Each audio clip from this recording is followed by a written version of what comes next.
everybody. This is the show, Utah Home Sweet Home. You are listening to K-Talk Radio. I am your host, Yoshi Shiraki. I hope everyone had a wonderful Christmas and Hanukkah and holiday season. And we've got a new year coming up right around the corner, which is also very exciting and very busy. This has been a very busy holiday season for me. I'm assuming it's been a very busy holiday season for everybody else. So, on that note, what I wanted to chat about today, last week we talked about goal setting. I had a lot of people ask me. We had Matt Atkinson the week before talk about how he has studied under people like Tony Robbins, Tom Hopkins, Keith Cunningham, then the list goes on and on, some of these major entrepreneurs throughout the U.S. And for those who don't know, Keith Cunningham is the Rich Dad. So in that book, Rich Dad, Poor Dad by Robert Kiyosaki, Keith Cunningham is his friend's father, who he's referring to as his rich dad. So Keith Cunningham is one of the people that Matt studies from. And we then got some questions about, okay, you're talking about, crushing your goals, Tony Robbins style. How do you set a goal? How do you plan out a goal? And then that's what inspired last week's show. So we talked about that, how to actually put out a roadmap so that you can achieve those goals versus just knowing what your goal is, how to now go out and achieve it. And so what I thought we would do today is we would discuss how to purchase your first rental property. So a lot of people listening may already have purchased their first home. It's probably owner occupied, they live in it.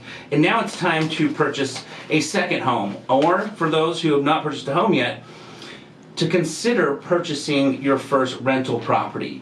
And the reason why that's so important for me, in my personal opinion, is real wealth is built upon buying and holding real estate. So we've talked on the show how I will fix and flip houses, but I also have rentals as well.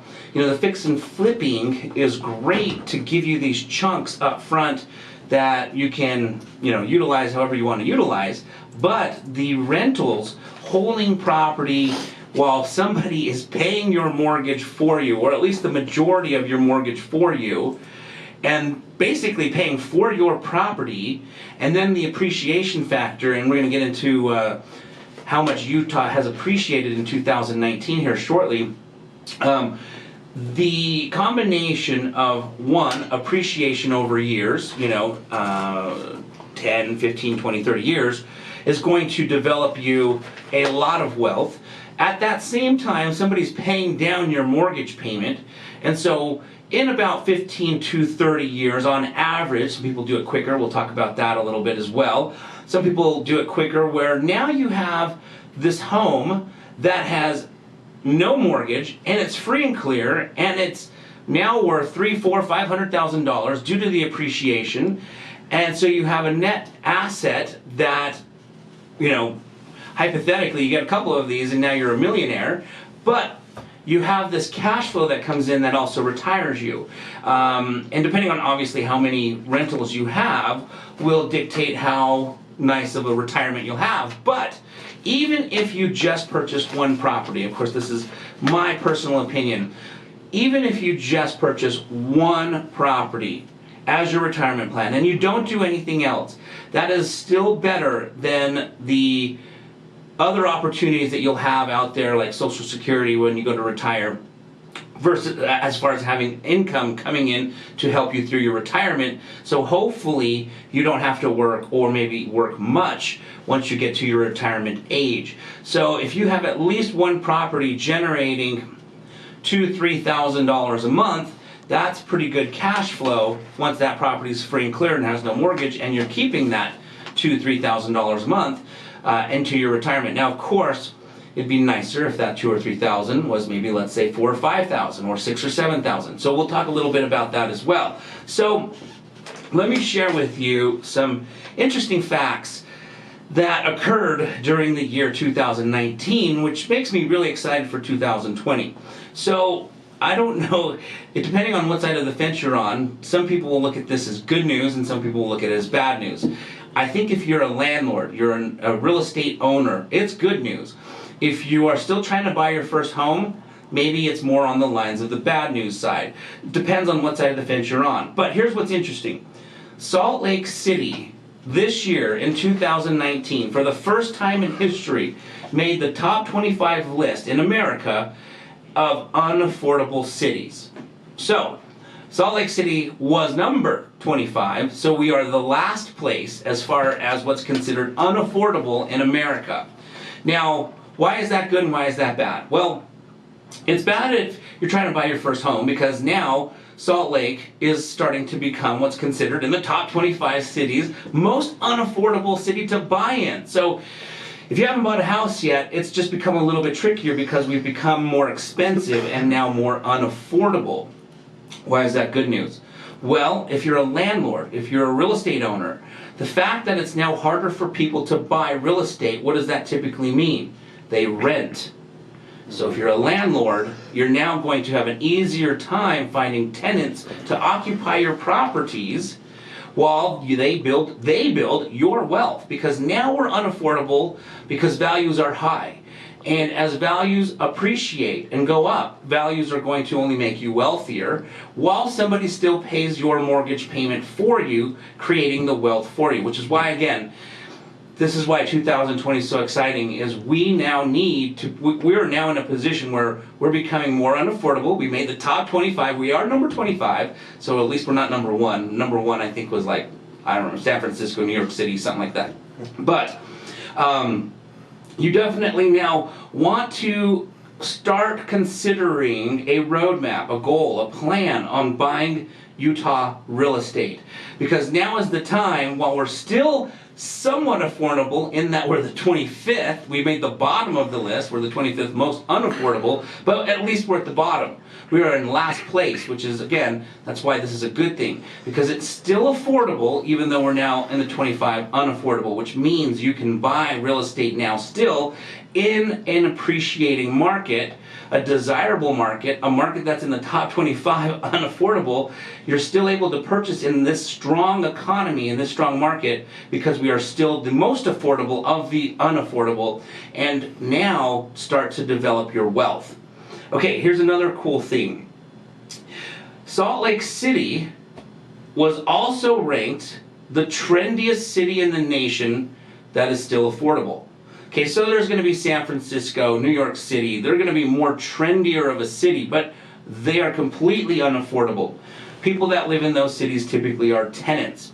Salt Lake City is the trendiest city in the nation where you can still afford to purchase a home. So that's another really cool thing about Salt Lake, is that we live in a market that, because it's trendy, it's desirable.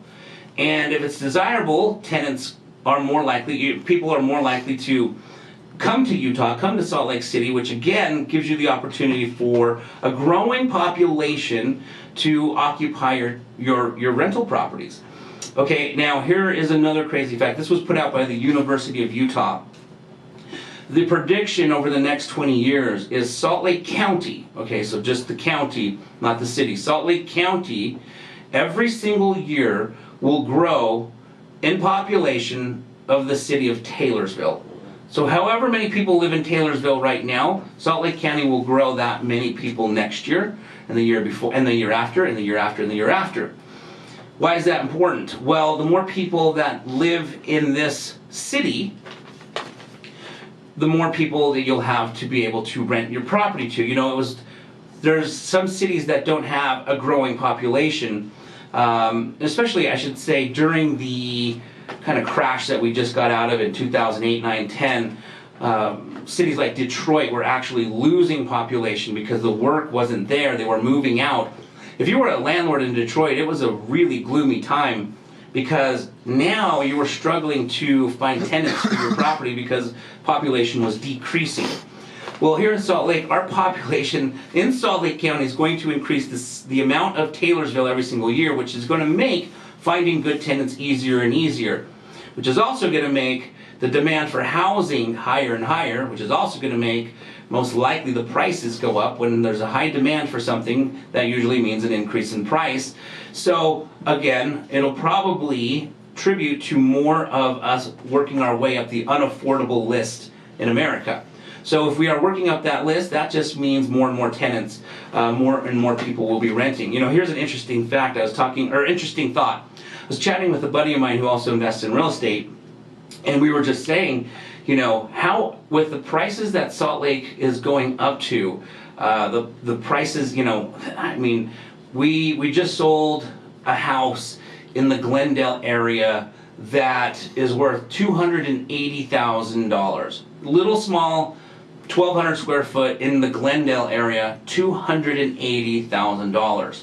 It was not long ago that you could buy a house in this neighborhood for $80, $90, $120,000. We're talking like maybe 5 years ago, 5 to 7 years ago.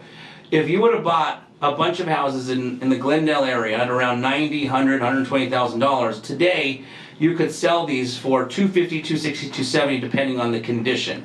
That's how fast we're appreciating right now due to the demand.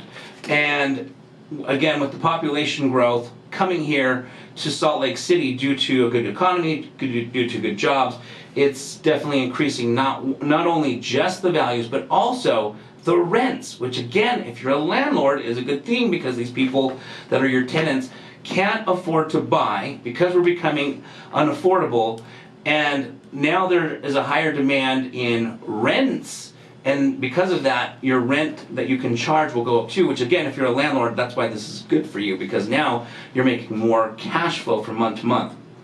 Okay, so here is a fact that the Board of Realtors put out recently, I believe it was this month, December. It was the end of the year. Kind of just sharing the, the appreciation. And it was basically a map of the top appreciating markets in the nation.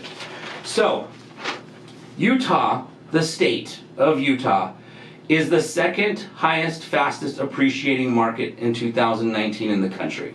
Okay, only behind number 1, which was Idaho. So Idaho has appreciated the most out of any state in the U.S. So it goes Idaho, Utah, Tennessee, Georgia, and Arizona. So those markets have a lot of appreciation going. So the fact that we're number 2, we're appreciating quickly. Like I said, about 5 to 7 years ago, you could buy a house in the Glendale area for $100,000 ish, depending on the condition, 90 to maybe 120, and now we're selling them for 250, 260, 270. That's a really incredibly quick appreciation. Now, of course, it's all dependent on the condition of the home. So, if you're going to again think about a strategy of developing wealth, holding real estate as investment properties for rentals is a great way to do it, because again, you're purchasing this property, somebody else, your tenant, is paying it off for you over time, and the house is also appreciating. And we happen to be lucky enough that we live in a market where the appreciation is the second highest appreciation in the country. So that's pretty cool. Okay, so I'm going to give you some examples of basically why, in my personal opinion, why we're appreciating so quickly. So I like to call it the island effect. So if you think about New York City, Manhattan is an island, right? You got the island of Manhattan. I lived on Manhattan for about 18 years. I lived in Manhattan, and you live on an island, and so you can only build out so far before you hit the water. And then of course you can't build on the water, so what do? You build up, which is why New York City is known for such amazing, beautiful sky rises. So you start to build up, which I'm sure many of you have observed, that is starting to happen big time here in Salt Lake. A lot of apartment buildings are going up.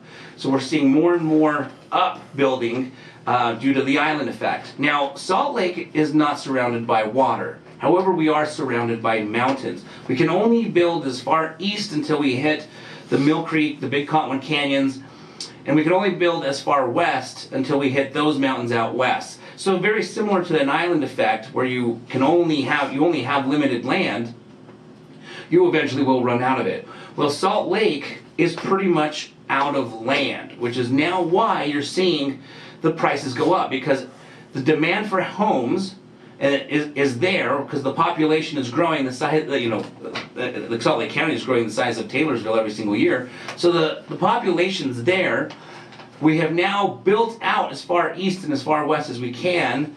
You now, only thing that's left is to start developing these little pockets of land, or where there were farms back in the day where you're going to tear down that home and maybe throw in 20, 30 homes where that big farm was. But for the most part, we're out of land. So because we're out of land, that is a bigger demand. When you're out of a product, that usually creates demand for that product. Well, we're out of land, and so we're out of real estate, so we're out of that product. So because of that, the demand for that product goes up, which is why, in my opinion, we're appreciating so much. Now, here's another interesting fact. Salt Lake has now become a megalopolis all the way from Spanish Fork up to Ogden. And I'll explain what a megalopolis is. Back in the day, it's basically when multiple cities connect, creating one large city. So back in the day, when I was a little kid, I remember we would drive, let's say, to Provo. We would leave Salt Lake City. I grew up in Cottonwood Heights, so we'd get on the freeway and we'd start heading south. And you'd get to a point where you pretty much hit Draper, and then there was nothing. Maybe a farm or two, but there wasn't anything. And then you hit the point in the mountain, and then you hit Lehigh and Pleasant Grove, and there was just pretty much nothing. It was a lot of land. You could drive for a while and not see, much real estate, many houses, I should say.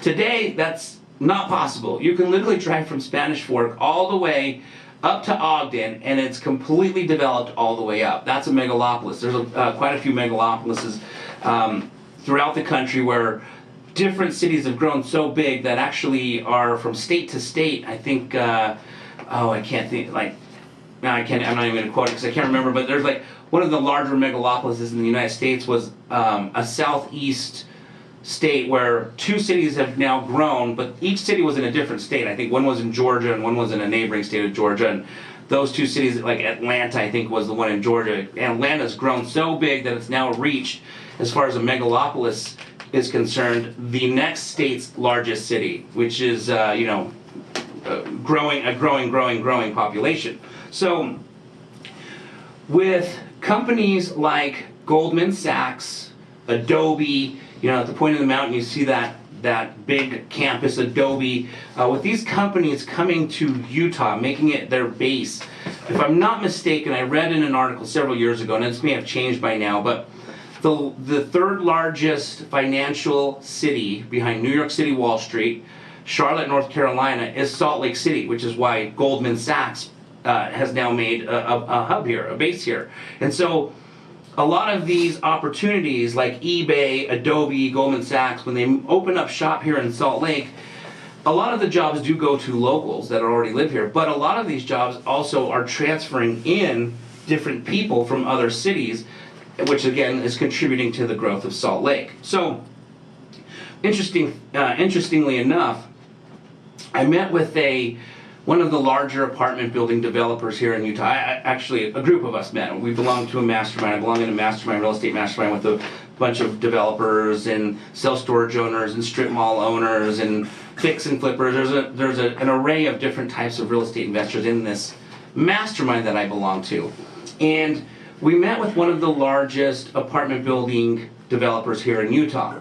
And right now, because things have gotten so expensive in building, so materials have gone up, labor have gone up, so just in building, the best place for them to develop, they shared with us, was downtown, because downtown has such high rents, it can support the high expense to develop apartment building. So they're not really developing a lot of apartment buildings, south of South Salt Lake, just because when you move further away from downtown, the rents get a little bit less, and those rents don't support the expense of building a large apartment building. But they are building quite a few apartment buildings in downtown. So we talked about this earlier.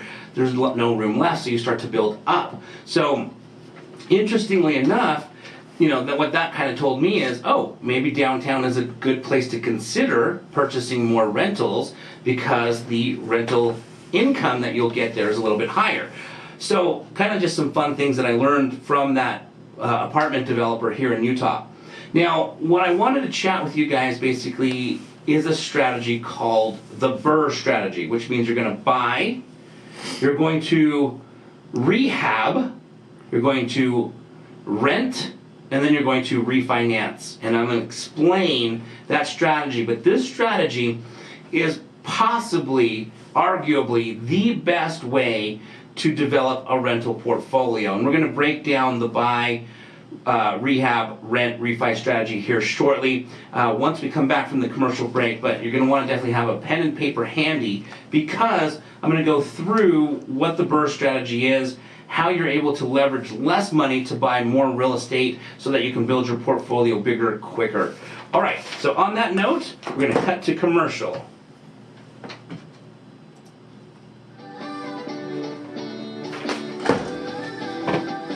With smartphones and technology making life a little easier, the Snap Leash has also been designed to make life a little easier for you and your pup. Whether you're out on a stroll in the park, or possibly a walk through the city, or maybe even a hike up in the mountains, the Snap Leash is the perfect leash for you. The Snap Leash can easily and conveniently convert into 7 leashes in one, making the Snap Leash the most convenient leash in the world. What other leash do you know that is 7 leashes in one? With the Snap Leash having appearances on the Today Show in New York City, TV 47 in Dallas, Texas, and ABC 4 in Midday, Utah, you are definitely going to want to take a peek at the Snap Leash and what the Snap Leash can do for you and your best friend. Make life a little easier for you and your pup, and visit www.snapleash.com today. All right, guys, we are back. You're listening to K-Talk Radio, 1640 AM. This is the show, Utah Home Sweet Home. I am your host, Yoshi Shiraki, and today we are talking about the importance of purchasing rental properties, and at least one. You know, that's my goal, is to inspire people out there to at least get one that they're going to hold on to, that will basically be their retirement through the years of their, after they basically retire, after they quit work.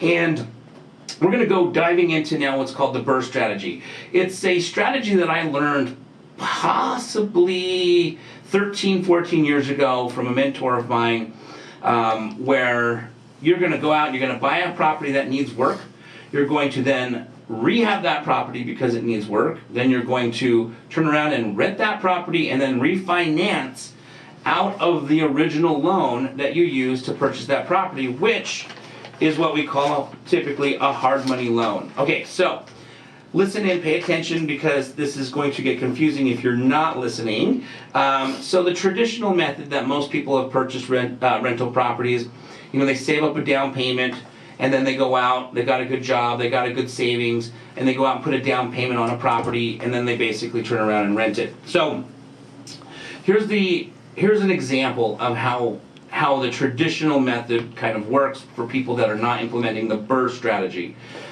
They're going to purchase a home for around $250,000, which we talked about, a second ago. The Glendale area is selling for $250, $260, $270, and this is probably one of the cheaper, more affordable price points in Salt Lake County. So there's several different pockets where you can find homes at this price, and Glendale happens to be one of them. Rose Park probably, some spots in Magna. So assuming that you're going to try and find a property in this price point that hypothetically cash flows, this is what the example looks like. And the BRRRR will work anywhere. You can buy, in Holiday, in Mill Creek with the BRRRR strategy, in Sandy, wherever. The tricky thing, obviously, is keeping your monthly mortgage payment lower than your rental income, so that you at least break even or have some cash flow at the end of each month. But the example here is you're going to purchase a home for $250,000. Well, typically, and it depends on your lender, but typically an investment property requires about a 20% down payment. So 20% of $250,000 means $50,000 as a down payment. So you're going to have $50,000 saved, and you're going to have to invest $50,000 into this property, where you're going to park it while this house appreciates and while somebody else pays your mortgage for you. So down payment is $50,000, which is 20%. Now, the mortgage you're going to get is $200,000, right? Because you purchased it for $250,000, but you already put $50,000 down, so now your mortgage payment is $200,000. And it probably is going to need maybe about $10,000 in repairs, because you got to spruce it up, you got to put new carpet, you're going to have to paint it, make it attractive so that you can turn around and rent it. So in this example, let's assume you're going to do a little bit to it, and maybe you don't have to do anything at all. Maybe you find a house for $250,000 that's totally ready to go. But assuming you want to spruce it up a little bit, you're going to spend about $10K. So your initial investment is your $50,000 down payment and of course the $10K in rehab. So you've got $60,000 all in as your initial investment. Now, your mortgage payment is going to be $1,135 amortized over 30 years. So, and again, that's going to vary depending on what kind of interest rate you're going to get. But on average, it's going to be about $1,135. Taxes and insurance is going to be $170 per month, which now you're generating rental income in this neighborhood for about $1,600 per month. So that neighborhood, homes in that neighborhood, will typically rent for about $1,600 per month. So now you're basically netting your cash flow of $295 per month. Now this is assuming you're not using a property management company, you're doing this yourself. So you now have more income versus hiring a property manager. Nothing wrong with hiring a property manager. I personally hire property managers because I don't want to manage my properties. But this example here, just for the sake of this example, is you did not hire a property manager because you feel that you can do it yourself. And so now you're going to net $295 per month, which then is a yearly cash flow of $3,540, which means your return on investment, the $60,000 that you initially put into it, the $50,000 down payment and the $10,000 repairs, your return on investment now is 5.9. Okay, so if you implement the BRRRR strategy, you're going to purchase the property with a hard money loan, but you're going to purchase, let's say for this, and this example is the house literally next door, okay, literally right next door. This is not like going to another city outside of Utah or something. This is literally the same neighborhood, house next door. You're going to find a house, and typically you're going to find this house off market. We do this all the time. Off market means it's not on the MLS. Now, can you find it on the MLS? Absolutely. There are deals that you can find on the MLS, but we find deals all the time off market, and we're purchasing them cash using a hard money loan where we're going to pay out the person who's the seller really, really quick. Because we're getting a hard money loan, we can usually fund the transaction in 3, 4, 5, 6, 7 days, if need be. We've done it even in 24 hours, where we've submitted the offer and closed the next day. That's a little bit quick, not typically normal, but 7 days or less, 3 to 7 days can be very normal in a transaction where you're telling the person, listen, I can give you money quicker, I can give it to you in 7 days versus 30 to 45 days it's going to take somebody to come and get a loan, because the loan process is a 30 to 45 day process. So by getting the house, paying for the house cash quickly, and the home needs repairs, you're going to purchase that same home for $175,000. Okay, you're going to get a discount, it needs some repairs, and you are obviously paying cash to close quickly. This is something that's done all the time. It's not something that's, as I share this isn't like, oh, this is once in a while. We do this all the time, but again, it's typically off market. And the reason why you want to spend some time looking for properties not on the MLS that are off market, this is what investors do who fix and flip properties, who buy lots of rental properties, is because there's minimal competition to drive the price up. There's less bidding wars if you're the only person bidding, if that makes sense. So now, because we're leveraging a hard money loan, we come in, our initial down payment, which typically is paid, depending on who your hard money lender is, at the back end when you refinance. You don't even have to have that money now. You don't have to have the initial down, which is about $10,000, because that's the cost it's going to take that the hard money lender is going to charge you in hard money fees. So your down payment is only $10,000, which is really hard money fees, which you don't even have to have right now, because it'll come to them sometimes in the back end of the refinance. Now, I shouldn't say always, but depending on how good the numbers are on the property you've locked under contract, it can come through the back end. So you sometimes don't even need that $10,000 now. What you will need, though, is the rehab money. Okay, so now you've got a mortgage note of $175,000 because you borrowed the entire amount. You borrowed $175 from the hard money lender. Now your note is $175. But this house needs a little bit more repairs than the house that you bought next door that you bought for $250. We talked about this being a little more rough around the edges. So your rehab cost is going to be closer to $20 versus $10. So now your initial investment is $30,000. Okay, so you have to pay the hard money lender $10,000. because he loaned you the money, and then you had $20,000 in repairs that you needed to fix it up. So 20 plus 10 is obviously $30,000. So your initial investment is $30,000 compared to the first example where your down payment was 20%, which was $50K, and you put 10,000 in repairs. Your initial investment on that home was $60,000. So you're half into this strategy, using the BRRRR strategy, which is, like I said, used every single day all over the country. Investors are using the BRRRR strategy over and over and over. They were able to, if they had $60,000 in this particular example so far, they're able to leverage that money and buy 2 houses versus 1. Far better strategy than just the traditional method, in my opinion. Okay, so now your initial investment is $30,000. Well, because your acquisition was less, in this case it was $175 versus the $250, your monthly payment is less as well. So now your monthly payment is only $993 for your mortgage payment versus example 1, which is $1,135. Okay?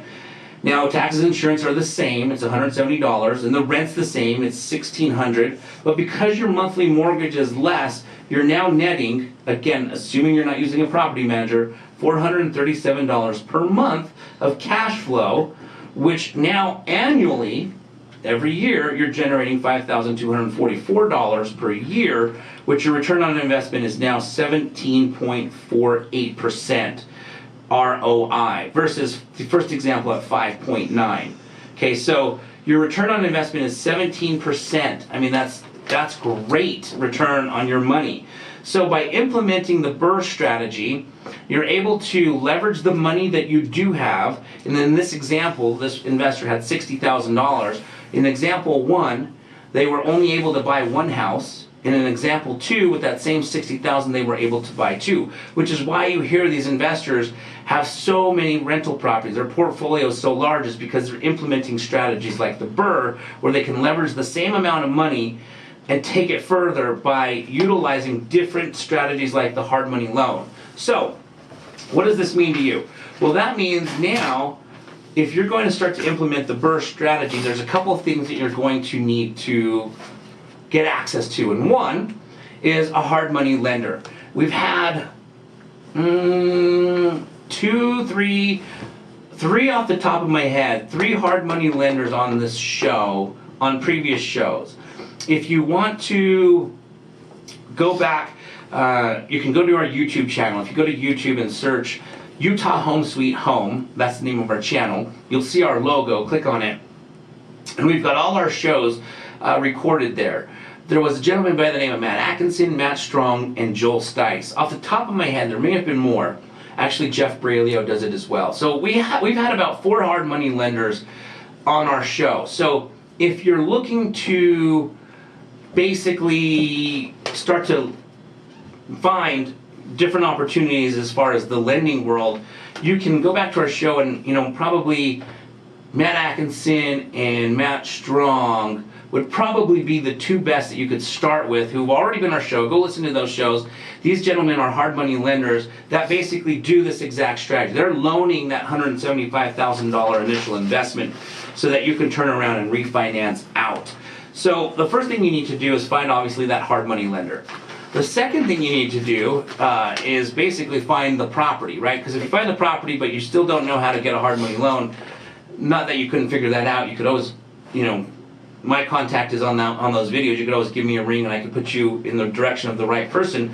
But reach out to Matt Strong, Matt Atkinson, start to develop those relationships. But then you're going to now need to find that deal where you're going to find it undervalued because it needs some repairs, and you're going to be able to offer them an offer with a quick close because you're going to leverage and borrow hard money that can typically be lent in 3, 4, 5, 6, 7 days versus traditional lenders that are 30 to 45 days. So it's more appealing for the seller because literally he's going to get his cash next week versus having to wait 45 days to get his cash. So you're going to then have to go find these kind of rough around the edges properties. And a great place to start doing this is for sell by owners, as well as doing particular searches in the MLS, and we'll talk about that here shortly, and setting up relationships with real estate agents who specialize And maybe it's not their only specialization, but they also have a high focus on off-market deals. And I'm going to go into that here when we get back from the commercial break on how to find these types of opportunities, these types of off-market real estate deals or underpriced real estate deals, so that you can leverage the BRRRR strategy like a lot of investors are doing throughout the nation to purchase it undervalued with the hard money loan, rehabbing it, renting it, and refinancing it. So stay tuned. We're going to talk about that, dive into that right when we get back from our commercial break.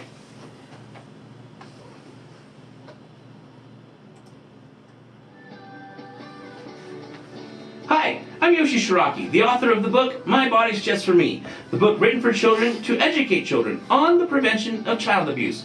With the assistance of multiple-time best-selling author Richard Paul Evans, we were able to publish a book as a tool to help break the ice in an easy and innocent way to help children understand and learn how to speak up and communicate.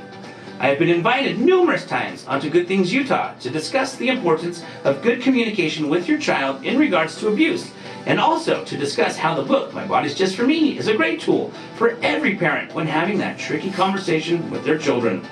For more information on the book, My Body's Just For Me, please visit www.protectourangels.com today. And remember, the more we focus on prevention, the less we will have to focus on rehabilitation. All right, guys, this is Yoshi Shiraki. You are listening to K-Talk Radio, 1640 AM. You're listening to the show called Utah Home Sweet Home. And today we are discussing the importance of purchasing your first rental property, or purchasing rental properties if you already have some, in a different way. I'm not going to call it a better way, but in my opinion, I like the BRRRR strategy more than the traditional strategy, but that doesn't mean everybody does, but a different way, a way that's going to give you opportunity to leverage the money that you have and purchase more real estate versus less real estate. So, we're going to talk about now how to find these off-market opportunities, or more, I should say, undervalued opportunities. So the first way is for sale by owners. We talked about this, maybe 4 or 5 weeks ago. With for sale by owners, oftentimes they don't know the value of their home. They don't know that it's, in many cases, worth more than it is. And it's kind of like when you go to sell a car. Why is it that if you sold your car on KSL, that exact same car, had you taken to Larry H. Miller Toyota or a big car dealership, they're going to sell that same car for $5,000, $10,000 more than you did? Why is it that they're able to get more money? Well, typically they just know the value of automobiles better. I'm far from an automobile expert, but usually car dealers are going to be able to sell your car, the exact same car, for more money than you are. So, kind of the same thing with for sale by owners.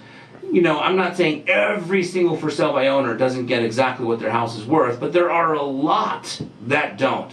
There are a lot that do. So let me be clear. There are a lot that do, but there are a lot that don't. Versus properties on the MLS where they're using a professional real estate agent. That real estate agent has access to the MLS. And because they have access to the MLS, they have access to the same data for the most part that an appraiser has access to. So they're able to gauge a more accurate value to a property than, let's say, a for sale by owner who does not have access to the MLS.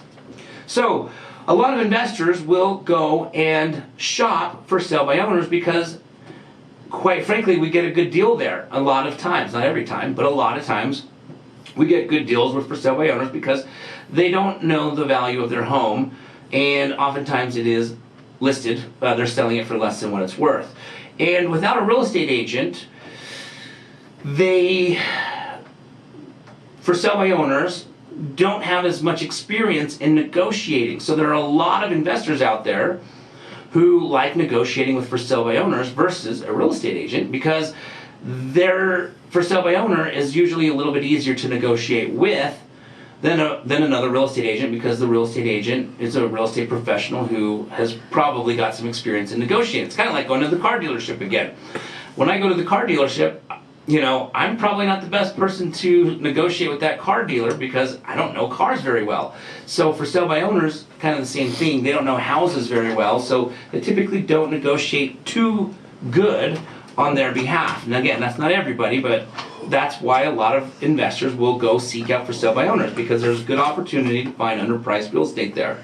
So you might have to call a bunch though, right? Because like I said, a lot of for sale by owners do price their house right, but a lot don't. So you might have to make quite a few phone calls and see quite a few houses. But when you find that undervalued home, that's the opportunity where you can now leverage a hard money lender. Okay. Now another place you can find them sometimes is on the MLS, where there is an agent, but the house is in such need of repair that most people aren't shopping to buy that home where they're going to live happily ever after, because the kitchen needs to be done, the roof needs to be done, the water heater's not working. So you might want to have a real estate agent set up a hot sheet for you that has special criteria in the remarks that will, when an agent describes a property, for instance, that needs TLC, tender loving care, or is a handyman special, those properties will hit your inbox and notify you that this property is, probably a property that you might be able to negotiate a little bit, just because it is in need of repair. It's not the home that anybody's going to walk into and go, I love it, let's move our kids in here. These are homes that you're going to walk into and go, yeah, definitely not moving the kids in here, this needs a lot of work. So you can find some of those on the MLS. Now, another strategy, obviously, is you can find a realtor who already specializes or has a high focus on finding off-market deals. So I've had Trevor Thompson on the show, I've had Brad Hawley, I've had, I'm trying to think off the top of my head here, Matt Strong. I've had a number of real estate agents who specialize in off-market deals because we're investors. Myself included. A lot of the properties that I purchase are not on the MLS. I'm doing marketing to find opportunities where I don't have the competition of everybody going into a bidding war. So myself included, we specialize in how to find properties off of the MLS. So if you can utilize a real estate agent who has these types of relationships or focuses on this type of strategy, where a lot of the leads that come into their pipeline on properties they buy are not on the MLS, then these are opportunities where these realtors can also feed you off-market properties. So you're going to want to either start calling for sale by owners, set up a real estate hot sheet for TLC handyman kind of specials, and also set up a relationship with a realtor who focuses on off-market opportunities. And I guess really the reality is you're going to want to do all three. The more you do, the more likely you're going to increase the percentage of properties that are going to come down your pipeline, of opportunities that you can implement the BRRRR and utilize the hard money lender. Now the property. Now the third component you're going to need is a mortgage broker who's going to refinance you out of that hard money loan. So Matt Atkinson is a gentleman who's been on the show twice. I bring him up because he has a very special package, kind of a program, where he will assist somebody with the hard money loan, because he is a hard money lender, but he's also a mortgage broker. A loan officer. He's a loan officer for Intercap Lending, and so basically he's kind of got this all-in-one package where he can give you the hard money loan, and then when you rehab the property, put a tenant in there, and it's time to refinance it, he can also do the refinancing for you. So probably a great connection for you to start setting up a relationship with is, reaching out to Matt. You can go check out again our previous shows that we've had. We've got him on our YouTube channel. His contact he shares at the end of the show. You can reach out to him and he can assist you with that. Now, he's not the only one, but just for those who don't have any connections with a loan officer or a hard money lender, he might be a good start. So now you've got the hard money lender, whoever that may be. Now you've got the property that you're going to work on getting repaired.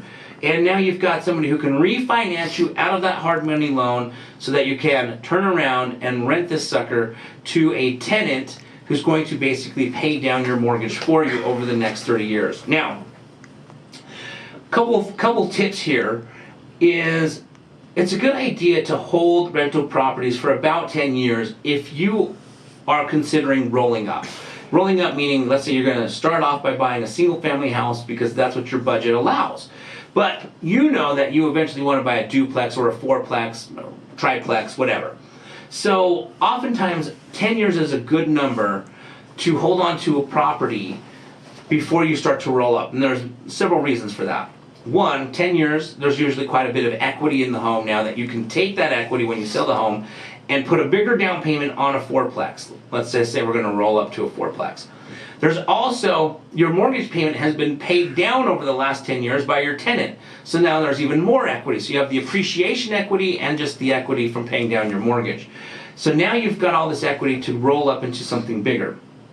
And another good reason why 10 years is a good time to consider selling is because it's about 10 years when things start to break down. Deferred maintenance, is something that you might need to start investing back into the property.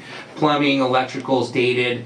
And so rather than investing more money into that property before the deferred maintenance becomes necessary, 10 years is about that window where you're going to want to liquidate it so you can take all the cash out, not have to worry about putting more money into the home, and turn around and go and roll up. So here's a couple things that food for thought that I wanted to share with you. Right now, a very common rent for a single family home, 4-bedroom in the Salt Lake County is anywhere from $1,600 to $1,800, depending on what part of town you're in, and sometimes it's even more. But on average, I would say it's about $1,600 to $1,800 for rental income. Now, let's just say that you're thinking, well, you know what, Yoshi, I don't want to be a real estate investor. However, I have no desire to go out and buy a big portfolio of real estate. However, I do have an interest in making sure that my retirement is going to be a little bit more comfortable when I get to that day. So let's just talk hypothetical here. Let's just say that you buy a duplex. Okay, you're going to go out and you're going to buy a duplex and call it a day. You're never going to buy anything else. You just know that 30 years from now, when this duplex is paid off, you're going to have some rental income coming in that's going to help support your retirement, which is going to make you live more comfortably because the house you live in is also going to be paid off free and clear, and now you don't necessarily have to go to work. So let's just say that you buy a duplex, and each side rents for about $1,600, and it could rent for more, just depending on what side, what part of town you're in. But for the sake of this example, because the average rents are about $1,600 to $1,800, we're going to use the lower number just for an example.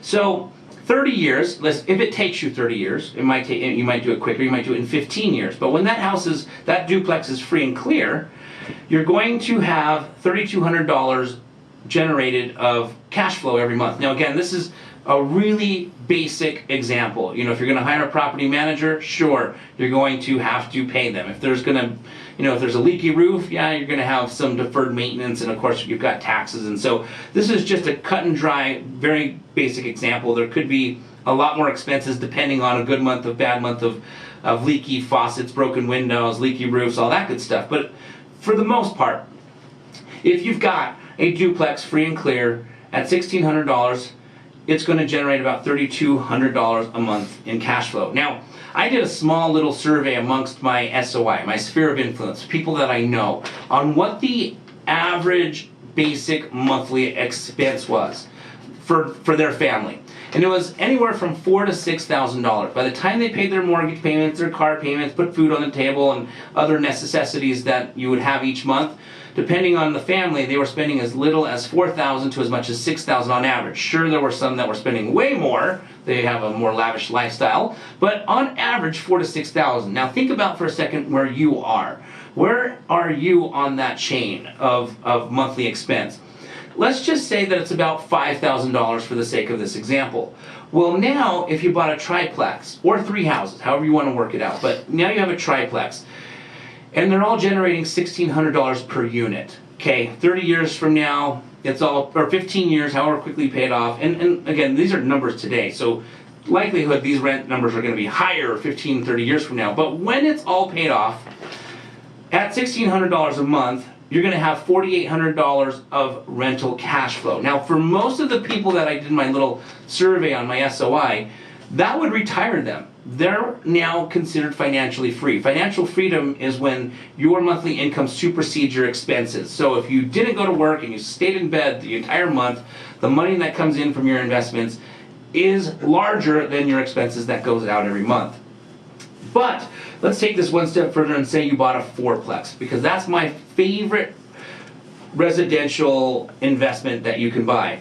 With a fourplex now, at $1,600 per unit, you're now making $6,400 a month with this property free and clear. So if you can get a fourplex over time paid off by your tenants, then when it's time to retire, that fourplex will generate $6,400 a month.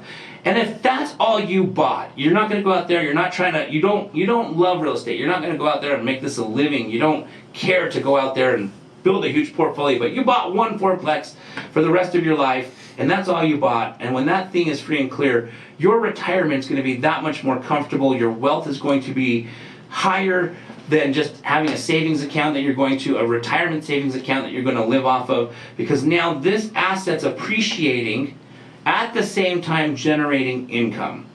All right, so I'm going to tell a quick story here. We got about 1 minute left in the show. It's a success story, and it's about a friend of mine who purchased a fourplex in Bountiful. He did a strategy called seller financing, where the seller sold him the home with no money down. He just had to start making monthly payments. My friend called the gentleman because the gentleman had a house for sale on KSL. When my friend called, he asked the gentleman, would you be willing to sell that house seller finance? The seller said, no, but I have a fourplex that I just finished remodeling that I would be interested in selling seller finance. So the point of this story is, this is a home, this is a fourplex in Bountiful that my buddy was able to purchase with no money down, out of his pocket. He was able to cash flow the property immediately. His initial investment was zero. He just started making monthly payments to this seller while his tenants were paying him to pay off the property to that individual. Pretty cool story. Those deals are out there. They're a little bit rare, but those deals, those types of opportunities are out there. So on that note, I wanted to thank you all for listening today. I hope you guys all have a spectacular new year, and I hope you enjoy the show. Again, this is K-Talk Radio. I am your host, Yoshi Shiraki, and enjoy the rest of your day.